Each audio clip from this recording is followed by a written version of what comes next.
ಸತ್ಯವಂತರ ಥರ ಮಾತಾಡ್ತಾ ಇದ್ದಂತಹ ಕಿರೀಕೀರ್ತಿ ಆ ಸುಮಂತನ್ನ ಹುಡುಗನ್ನ ಇಟ್ಕೊಂಡು ಏನೇನು ಆಟ ಆಡಿದ್ದಾನೆ ಅನ್ನೋದಕ್ಕೆ ನೋಡಿ ಈ ಆಡಿಯೋಗಳೇ ಸಾಕ್ಷಿ. ನಾವು ಸತ್ಯವಂತರು, ನಾವೇನೋ ಉಳಿಸ್ತೀವಿ, ಧರ್ಮ ಸಂರಕ್ಷಣೆ ಮಾಡ್ತೀವಿ, ಅದು ಮಾಡ್ತೀವಿ, ಇದು ಮಾಡ್ತೀವಿ ಅಂತ ಬಂದ್ರಲ್ಲ. ನೋಡಿ ಈ ಆಡಿಯೋ ಹೇಳ್ತಾ ಇದೆ ಕಿರೀಕೀರ್ತಿ ಏನೇನು ಕೆಲಸ ಮಾಡಿದ್ದಾನೆ ಅಂತೇಳಿ ಈ ಆಡಿಯೋ ಹೇಳ್ತಾ ಇದೆ. ಹಲೋ ಬ್ರೋ, ಬಿಸಿನೇ ಇಲ್ಲ ಬ್ರೋ. ಆ ಚಾನಲ್ ಅವ್ರು ಈ ಚಾನಲ್ ಅವ್ರು ಹಾಕೊಂಡ್ ರುಬ್ತವ್ರೆ ನನ್ನ. ಏನಂತ? ಅಯ್ಯೋ ಗ್ಯಾರಂಟಿ ಅವ್ರು ಬನ್ನಿ ಸರ್ ಡಿಬೇಟ್ ಕೂರಿ ಅಂತವ್ರೆ. ನಾನು ನೋಡ್ತಾವ್ನಿ ಆ ಯಮ್ಮ ಇವಳು ರಾಧಾ ಅವಳಲ್ಲ ಸರಿ ಇಲ್ಲ ಯಮ್ಮ ಎಲ್ಲ ವಿಕಾಸ್ ಬ್ರೋ ಹೋಗ್ಬೇಡ ಅಂದ್ರು. ಕಿರೀಕೀರ್ತಿ ಅಣ್ಣ ಒಂದ್ಸಲಿ ಕೇಳ್ತೀನಿ, ಅಣ್ಣ ಹೋಗು ಅಂದ್ರೆ ಹೋಗ್ತೀನಿ. ನೀನ್ ಹೇಳ್ದೆ ಯಾರಪ್ಪ ಕಿರೀಕೀರ್ತಿ ಅವರು ಕರ್ಕೊಂಡ್ ಹೋಗ್ಬಿಟ್ಟು ಜುಡಿಯೋಗೆಲ್ಲ ಕರ್ಕೊಂಡ್ ಹೋದ್ರು ಹಂಗೆ ಹಿಂಗೆ ಅಂತೆಲ್ಲ ನನ್ನ ಹತ್ರ ಹೇಳ್ದೆ, ಕರೆಕ್ಟ್ ಅಲ್ವಾ? ಪರ್ಸನಲಿ ಬ್ರೋ, ಪರ್ಸನಲಿ ಅಲ್ಲ ಹೇಳ್ತಿರೋದು. ನೀನ್ ಅದನ್ನ ಹೇಳಿರೋದು. ನಾನ್ ಇನ್ನೊಂದ್ ಮೀಡಿಯಾದಲ್ಲಿ ಕುತ್ಕೊಂಡು ಹೇಳ್ದ ಅಂತಂದ್ರೆ ನಿನಗೆ ಹೆಂಗಾಗುತ್ತೆ? ನೀನ್ ಯೋಚನೆ ಮಾಡು. ನೀವ್ ಹೇಳೋದು ನನ್ಗೆ ಅರ್ಥ ಆಗ್ಬಿಟ್ರೆ ಸುಮ್ನೆ ಆಗೋಯ್ತು. ಹಂಗಾರೆ ನನ್ನ ಹತ್ರನೇ ಹೇಳ್ಕೊಂಡಿದ್ಯಾ, ಓಕೆನಾ? 2 ಲಕ್ಷ ಯಾರಾದ್ರು ಕೊಡಂಗಿದ್ರೆ ಸುಮ್ನೆ ಆಗ್ಬಿಡ್ತೀನಿ ಅನ್ನೋದನ್ನ ಹೇಳ್ಕೊಂಡಿದ್ಯಾ. ಮತ್ತೆ ಧರ್ಮಸ್ಥಳದಲ್ಲಿ ರಾಜ ಮರ್ಯಾದೆ ಅನ್ಬಿಟ್ಟು ಹೇಳ್ಕೊಂಡಿದ್ಯಾ. ಪ್ಲಸ್ ಅದ್ರ ಜೊತೆಗೆ ನೆನ್ನೆ ಇವ್ರು ಕಿರೀಕೀರ್ತಿ ಅವರು ಜುಡಿಯೋಗೆಲ್ಲ ಏನ್ ಜುಡಿಯೋ ಪರ್ಸನಲ್ ಅಲ್ಲ, ನೀನ್ ನನ್ನ ಹತ್ರ ಹೇಳ್ಕೊಂಡಿದ್ಯಲ್ಲಪ್ಪ ಕಿರೀಕೀರ್ತಿ ಅವ್ರು ನೋಡ್ಕೋತವ್ರೆ ಅನ್ಬಿಟ್ಟು ಮಾರ್ಕ್ ಬಿದ್ಬಿಡುತ್ತೆ ನನ್ಗಂತೂ. ಬಟ್ ನನ್ನ ಹತ್ರ ಇರೋಂತ ಪ್ರೂಫ್ ನ ಇಟ್ಕೊಂಡು ನಾನು ಮಾತಾಡ್ಲಿಕ್ಕೆ ಅಂತ ಹೋಗ್ತಿರೋದು. ಕಿರೀಕೀರ್ತಿ ಅವ್ರಿಗೂ ಹೇಳು ಬರ್ಲಿಕ್ಕೆ, ಅವ್ರು ಬಂದೇ ಬರ್ತಾರೆ. ನಾನ್ ಹೇಳೋದು ಅರ್ಥ ಆಯ್ತಾಯ್ತಾ? ನಮ್ ಯಾವ್ದು ತಪ್ಪಾಗಿಲ್ಲ, ಸರಿನಾ? ಸರಿ, ಹಂಗಾದ್ರೆ ಇವಾಗ ನಾಳೆ ಏನ್ ಮಾಡ್ತೀಯ ಅಂತಂದ್ರೆ ಬೇಕಾದ್ರೆ ನಾಳೆ ನಾನ್ ಬರ್ತೀನಿ, ಸರಿನಾ? ಅವ್ರದ್ದು ಏನ್ ಶೆಡ್ಯೂಲ್ ಇದೆ ಅಂತ ಗೊತ್ತಿಲ್ಲ ಬ್ರೋ. ಅವ್ರು ತುಂಬಾ ಪ್ಲಾನ್ ಗಳಿರ್ತಾರೆ. ಅವ್ರು ನಾನ್ ಅವ್ರ ಹತ್ರ ಮಾತಾಡ್ಬೇಕು ಒಂದ್ ಸ್ವಲ್ಪ.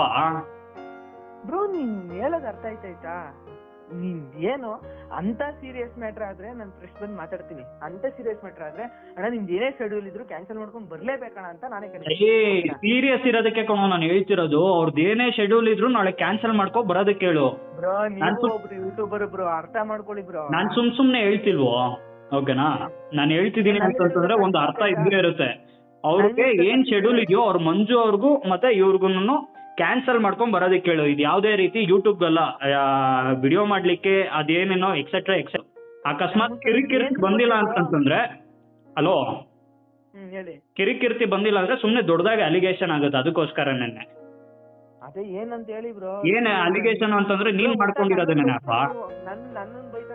ಅಲ್ಲಲ್ಲ, ನೀನ್ ಮಾಡ್ಕೊಂಡಿರೋದೇನೆ ಅಲಿಗೇಷನ್ ಆಯ್ತಿರೋದು, ಓಕೆನಾ? ಸುಮ್ನೆ ಅವ್ರಿಗೆ ಪ್ರಾಬ್ಲಮ್ ಆಗುತ್ತೆ. ಅವ್ರು ತಪ್ಪು ಮಾಡಿದಾರೋ ಸರಿ ಮಾಡಿದಾರೋ ನನಗಂತೂ ಕರೆಕ್ಟಾಗಿ ಕ್ಲಾರಿಟಿ ಗೊತ್ತಿಲ್ಲ. ಅದಕ್ಕೋಸ್ಕರನೇ ಮಾತಾಡೋದಕ್ಕೆ ನಾನು ಕರಿತಿರೋದು.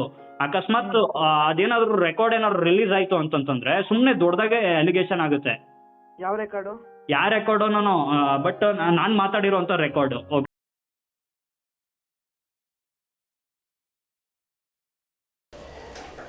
ಸುಮಂತ್ ಎಂಬ ಹುಡುಗರನ್ನ ಇಟ್ಕೊಂಡು ಏನೇನು ಆಟ ಆಡಿದ್ರು ಇವರು ಹೇಳ್ತಾರಲ್ಲ, ಸೌಜನ್ಯ ಪರ ಹೋರಾಟಗಾರರಿಗೆ, ಯೂಟ್ಯೂಬರ್ಸ್ಗೆ ಅಷ್ಟು ಹಣ ಬಂತು ಇಷ್ಟು ಹಣ ಬಂತು ಅಂತೇಳಿ ಈ TV ಚಾನೆಲ್ಗಳು ಅವ್ರು ಬಾಯಿ ಬಡ್ಕೊಳ್ತಾ ಇದ್ದಾರಲ್ಲ. ಇವತ್ತು ಮಾತಾಡಲಿ, ಯಾರಿಗೆ ಯಾರು ಹಣ ಕೊಟ್ಟಿದ್ದಾರೆ ಅಂತ ಮಾತಾಡಬೇಕಲ್ಲ. ನೋಡಿ ಆಡಿಯೋಗಳು ಎಷ್ಟು ಚೆನ್ನಾಗಿ ಹೊರಗಡೆ ಬರ್ತಾ ಇದ್ದಾವೆ. 50 ಲಕ್ಷ ರೂಪಾಯಿ ಅಂತೆ. ಅವ್ರು ಯಾರು ಇವ್ರಿಗೆ ಚಂದನ್ ಗೌಡಗೆ 50 ಲಕ್ಷ ರೂಪಾಯಿ ಕೊಟ್ಟಿದ್ದ ವಿಚಾರ ಬಂದು ಕೆಂಗೇರಿ ಪೊಲೀಸ್ ಸ್ಟೇಷನಲ್ಲಿ FIR ಆಯಿತು, ಮುಖಾಮುಖಿ ಆಯಿತು, ಎಲ್ಲವೂ ನಡೀತಾ ಇದೆ. ಏನು ತಿಳ್ಕೊಂಡಿದ್ದಾರೆ ನೀವು ಹೋರಾಟ ಅಂದರೆ? ಇವರೆಲ್ಲನೂ ಹೋರಾಟ ಅಂದರೆ ಏನಂತ ತಿಳ್ಕೊಂಡಿದ್ದಾರೆ? ಈ ಕಿರೀಕೀರ್ತಿ ತಾನೊಬ್ಬ ಮಹಾನ್ ಮೇಧಾವಿ ಅಂತ ಮಾತಾಡ್ತಾನಲ್ಲ, ಆ ಹೆಣ್ಣು ಮಕ್ಕಳು ಚೀಮಾರಿ ಹಾಕಿದ್ರು ಸಹ ಈ ವ್ಯಕ್ತಿಗೆ ಬುದ್ಧಿ ಬರಲಿಲ್ವಲ್ಲ. ಏನು ತಾವು ಧರ್ಮ ರಕ್ಷಣೆ ಮಾಡ್ತೀನಿ ಅಂತ ಬಂದ್ರಲ್ಲ ಇವರು, ವಸಂತ ಗಿಳಿಯಾರು, ಅವ್ರು ಯಾರು ಪುನೀತ್ ಕೆರೆಹಳ್ಳಿ, ಚಕ್ರವರ್ತಿ ಸೂಲಿಬೆಲೆ, ಎಲ್ಲಿ ಹೋದ್ರು ಇವರೆಲ್ಲನೂ ಏನೇನು ಡ್ರಾಮಾ ಮಾಡ್ತಾರೆ ಇವರು. ಒಬ್ಬ ವ್ಯಕ್ತಿ ನಾನು ವೈಯಕ್ತಿಕ ಜೀವನದಲ್ಲಿ ನಾನು ಯಾವ ರೀತಿ ಇದ್ದೀನಿ, ನಾನು ಏನು ಮಾಡಬೇಕು ಅನ್ನೋದು ಗೊತ್ತಿಲ್ಲ. ಏನು TV ಚಾನಲಲ್ಲಿ ಕುತ್ಕೊಂಡು ನಾನು ಮಾತಾಡಿದ್ದೆ ಸರಿ, ನಾನೇ ಮೇಧಾವಿಯನ್ನು ಮಾತಾಡೋದ್ನಲ್ಲ, ಇವಾಗ ಏನು ಹೇಳ್ತಾರೆ ಇವರು? ಸತ್ಯ ಯಾವತ್ತಿಗೂ ಸಾಯೋದಿಲ್ಲ ಅನ್ನೋದಕ್ಕೆ ಈ ಪ್ರಕರಣವೇ ಸಾಕ್ಷಿ. ನೋಡಿ 13 ವರ್ಷಗಳಿಂದ ಹೋರಾಟ ನಡೀತಾ ಇದೆ. ನಾವುಗಳು ಸಹ ಒಂದು ಸಣ್ಣದಾದಂಥ ಒಂದು ಅಳಿಲು ಪುಟ್ಟದಾದಂಥ ಸೇವೆ ಮಾಡ್ತಾ ಇದ್ವಿ. ಯಾಕೆಂದರೆ ಇಲ್ಲಿ ಸತ್ಯ ನಿಲ್ಲಬೇಕು ಅಂತೇಳಿ. ನಾವು ಯಾಕೆ ಅಕ್ಷರ ಮೀಡಿಯಾದಲ್ಲಿ ಈ ವಿಚಾರಗಳನ್ನು ಪ್ರಸ್ತಾಪ ಮಾಡ್ತಾ ಇದ್ದೀವಿ ಅಂತಂದರೆ ಸತ್ಯ ಸಾಯಬಾರ್ದು ಅನ್ನೋ ಕಾರಣಕ್ಕೋಸ್ಕರವಾಗಿ. ಸತ್ಯ ಸಾಯಬಾರ್ದು, ಧ್ವನಿ ಅಡಗಬಾರ್ದು, ಧ್ವನಿ ಅಡಗಬಾರ್ದು. ಧ್ವನಿ ಅಡಗಿಸೋದಕ್ಕೆ ಏನೆಲ್ಲ ಕುತಂತ್ರಗಳನ್ನು ಮಾಡ್ತಾ ಇದ್ದಾರೆ, ಏನೆಲ್ಲ ಕುತಂತ್ರಗಳು. ನಿಜಕ್ಕೂ ಅವರು ಮಾಡ್ತಾ ಇರುವಂತಹ ಕುತಂತ್ರಗಳನ್ನು ನೋಡ್ತಾ ಇದ್ದರೆ ಕಾನೂನಿನ ರೀತಿಯಲ್ಲಿ ಯೂಟ್ಯೂಬ್ ಚಾನಲ್ಗಳನ್ನೇ ಬ್ಲಾಕ್ ಮಾಡಿಸ್ತಾ ಇದ್ದಾರೆ.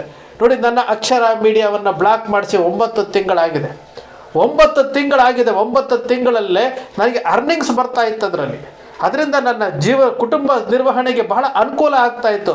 ಅಂತಹ ಚಾನಲನ್ನೇ ಬ್ಲಾಕ್ ಮಾಡಿಸಿದ್ರು. 9 ತಿಂಗಳಾಗಿದೆ. ಇವತ್ತಿಗೂ ಸಹ ಕೋರ್ಟಿಗೆ ಇವತ್ತಿಗೂ ಸಹ ಅದನ್ನು ಅನ್ಬ್ಲಾಕ್ ಮಾಡಿಸ್ಕೊಳ್ಳೋದಕ್ಕೆ ಓಡಾಡ್ತಾ ಇದ್ವಿ. ಅಲ್ಲಿಯೇ ಸಹ ಕುತಂತ್ರಗಳು, ಅಲ್ಲಿಯೇ ಸಹ ಏನೇನೋ ಸುಳ್ಳು ಸುದ್ದಿಗಳನ್ನು, ಸುಳ್ಳು ದಾಖಲೆಗಳನ್ನು ಕೊಡುವಂತಹದ್ದು. ಆದರೆ ನಾವು ಧೃತಿಗೆಟ್ಟಿಲ್ಲ. 75,000 ಸಬ್ಸ್ಕ್ರಿಪ್ಷನ್ ಇದ್ದಂತಹ ಅಕ್ಷರ ಮೀಡಿಯಾ, ಫಾಸ್ಟೆಸ್ಟ್ ಗ್ರೋತಲ್ಲಿದ್ದಂತಹ ಅಕ್ಷರ ಮೀಡಿಯಾವನ್ನು ಬ್ಲಾಕ್ ಮಾಡಿಸಿದ್ರು. ಅಕ್ಷರ ಮೀಡಿಯಾ ಪ್ಲಸ್ನಲ್ಲೂ ಸಹ ನಾವು ಸತ್ಯ ಮಾತನಾಡ್ತಾ ಇದ್ವಿ. ನಾವು ಯಾರ ವಿರುದ್ಧನೂ ಕೆಟ್ಟದಾಗಿ ಮಾತಾಡೋದಿಲ್ಲ. ಆ ಹೆಣ್ಣುಮಗಳಿಗೆ ಅನ್ಯಾಯ ಆಗಿದೆ, ಅಲ್ಲಾಗಿರುವಂತಹ ಯಾರ್ಯಾರಿಗೆ ಅನ್ಯಾಯ ಆಗಿದೆ ಅವ್ರಿಗೆಲ್ಲ ನ್ಯಾಯ ಸಿಗಬೇಕು ಅಂತ ಅಷ್ಟೇ ಮಾತನಾಡ್ತಾ ಇರ್ಬೋದು. ಇವರು ಮಾಡ್ತಾ ಇರುವಂಥ ತಪ್ಪು ಹೆಜ್ಜೆಗಳ ಬಗ್ಗೆ ನಾವು ಹೇಳ್ತಾ ಇರುವಂಥದ್ದು. ಮಾಧ್ಯಮಗಳು ಯಾವ ರೀತಿ ದುರುಪಯೋಗ ಮಾಡ್ಕೊಳ್ತಾ ಇದ್ದೇವೆ ಅನ್ನೋದ್ರ ಬಗ್ಗೆ ನಾವು ಮಾತನಾಡ್ತಾ ಇರ್ಬೋದು. ಇದು ಬಿಟ್ಟರೆ ನಿಮ್ಮ ಅಕ್ಷರ ಮೀಡಿಯಾದಲ್ಲಿ ಯಾರ ಬಗ್ಗೆ ಏನಾದರೂ ಕೆಟ್ಟದಾಗಿ ಮಾತಾಡ್ತೀವ? ಸತ್ಯವಾದ ನಿಷ್ಠವಾದಂತಹ ವಿಚಾರಗಳನ್ನು ನನಗೆ ಸಿಕ್ಕಿರುವಂತಹ ಸಮಯದಲ್ಲಿ ನನ್ನ ಹತ್ರ ಇರುವಂತಹ ಮೆಟೀರಿಯಲ್ ಇಟ್ಕೊಂಡು ನಾನು ಮಾತನಾಡ್ತಾ ಇದ್ದೀನಲ್ಲ. ಈ ರೀತಿಯಾಗಿ ಹೋರಾಟ ಮಾಡುವಂಥವ್ರ ಮೇಲೆ ಅಷ್ಟು ಬಂತು, ಇಷ್ಟು ಬಂತು, ಫಾರಿನ್ನಿಂದ ಹಣ ಬಂತು, NIಗೆ ಕೊಡ್ತೀವಿ, EDಗೆ ಕೊಡ್ತೀವಿ. ಅರೆ, ಸ್ವಂತವಾಗಿ ನಾವು ಸ್ವತಂತ್ರವಾಗಿ ತೊಡಗಿಸ್ಕೊಂಡಿರುವಂಥದ್ದು. ಈ ಥರ ಕಿರಿಕೀರ್ತಿಯನ್ನ ವ್ಯಕ್ತಿಗಳು, ವಸಂತ್ ಗಿಳಿಯಾರನ್ನ ಕಿರಿಕೀರ್ತಿಗಳು, ಗೂಗಲ್ ಪೇ, ಫೋನ್ ಪೇ ಗಿರಾಕಿಗಳು, ಬಾಡಿಗೆ ಭಾಷಣಕಾರರು, ಇವರೆಲ್ಲರೂ ಸಹ ಹಣ ಬಂದರೆ ಸಾಕು, ನಾವು ಏನು ಬೇಕಾದರೂ ಮಾಡ್ತೀನಿ ಅನ್ನೋ ಮನಸ್ಥಿತಿ ಅಲ್ವಾ? ನೀವು ಗಮನಿಸ್ತಾ ಬನ್ನಿ, ನೀವು ಒಂದೊಂದೇ ಗಮನಿಸ್ತಾ ಬನ್ನಿ.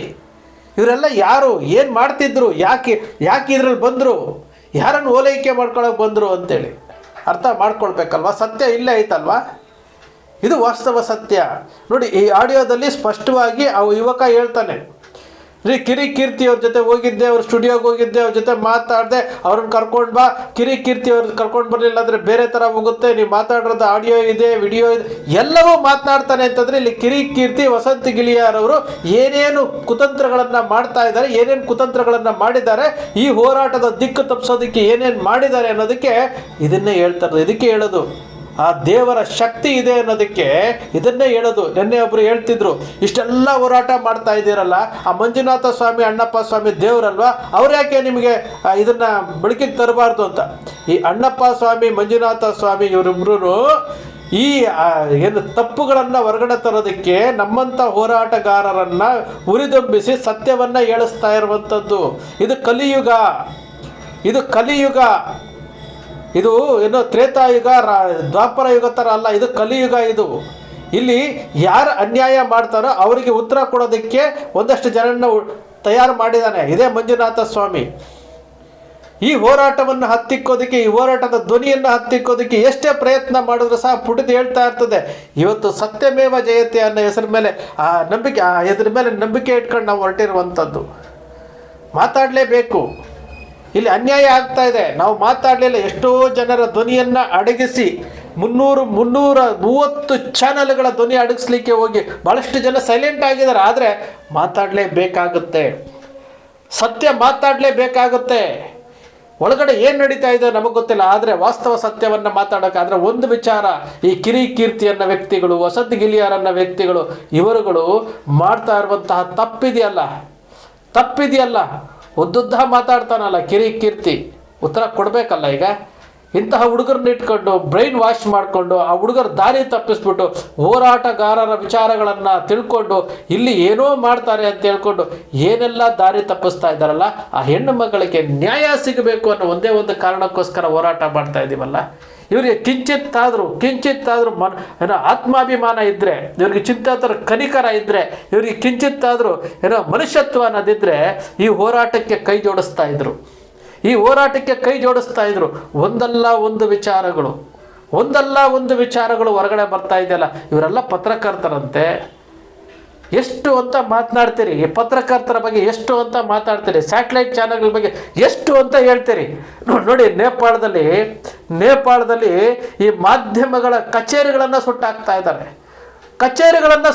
ಇದ್ದಾರೆ. ಅರ್ಥ ಮಾಡ್ಕೊಳ್ಬೇಕು. ದೇಶದಲ್ಲೂ ಸಹ ಭಾರತ ದೇಶದಲ್ಲೂ ಸಹ ಇದೇ ಪರಿಸ್ಥಿತಿಗೆ ಬರುತ್ತೆ. ಈಗಾಗಲೇ ಇದೇ ಪರಿಸ್ಥಿತಿ ಇದೆ. ಮೀಡಿಯಾಗಳನ್ನ ಚೀತು ಅಂತ ಜನ ಉಗಿದು ಹೊರಗಡೆ ಆಗ್ತಾ ಇದ್ದಾರೆ.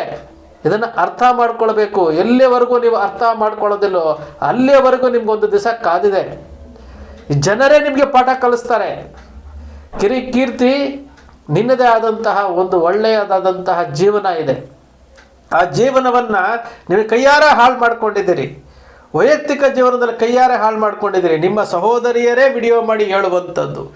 ನೀವು ನನಗೆ ಡೈವರ್ಸ್ ಆಗಿದೆ, ನನಗೆ ಅನ್ಯಾಯ ಆಗಿದೆ ಅಂತ ಕಣ್ಣೀರು ಹಾಕದಂಥವ್ರು ಇಷ್ಟೆಲ್ಲ ಆಗ್ತಾ ಇದ್ರು ಸಹ ಸೌಜನ್ಯ ಹೋರಾಟದಲ್ಲಿ ಏನೋ ಜಡ್ಜ್ಮೆಂಟ್ ಕಾಪಿ ಇಟ್ಕೊಂಡು ಮಾತನಾಡಿ ಏನೇನೋ ಮಾಡೋಕ್ಕೆ ಹೋಗಿ ಕೊನೆಗೆ ಅಲ್ಲಿ ಫೇಲ್ ಆಗಿ ಈಗ ಯಾವುದೋ ಹೊಸದೊಂದು ಉಟ್ಕೊಂಡಿದ್ದೀರಿ.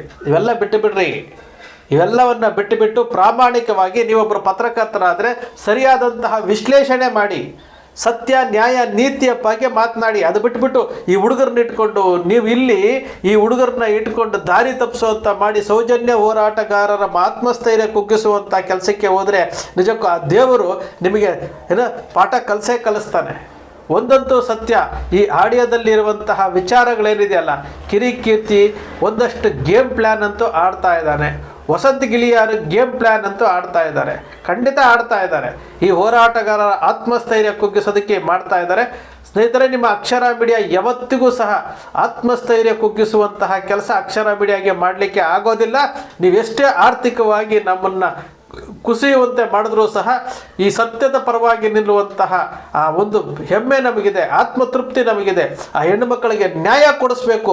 ಅದರಲ್ಲೂ ಹೋರಾಟದಲ್ಲಿ ನನ್ನದು ಒಂದು ಸ್ಫುಟದಾದಂತಹ ಒಂದು ಅಳಿಲು ಸೇವೆ ಅಂತೇಳಿ ನಾನು ನಿಜಕ್ಕೂ ಹೆಮ್ಮೆ ಪಡ್ತೇನೆ. ಅಕ್ಷರ ಮೀಡಿಯಾ ಸೃಷ್ಟಿ ಮಾಡೋದಿಲ್ಲ, ಕಲ್ಪನೆ ಮಾಡೋದಿಲ್ಲ, ವಾಸ್ತವದ ವಿಚಾರವನ್ನು ವಿಶ್ಲೇಷಣೆ ಮಾಡ್ತೀನಿ. ನಿಮ್ಮ ಅಕ್ಷರ ಮೀಡಿಯಾದ ವಿಶ್ಲೇಷಣೆ ನಿಮ್ಗೆ ಇಷ್ಟ ಆಯಿತು ಅಂದರೆ ಸಬ್ಸ್ಕ್ರೈಬ್ ಆಗಲಿಲ್ಲ ಅಂದರೆ ಸಬ್ಸ್ಕ್ರೈಬ್ ಮಾಡ್ಕೊಳ್ಳಿ. ಪಕ್ಕದಲ್ಲಿ ಕಾಣುವಂಥ ಬೆಲ್ ಐಕಾನ್ ಪ್ರೆಸ್ ಮಾಡಿ, ಶೇರ್ ಮಾಡಿ, ಪ್ರೋತ್ಸಾಹ ನೀಡಿ.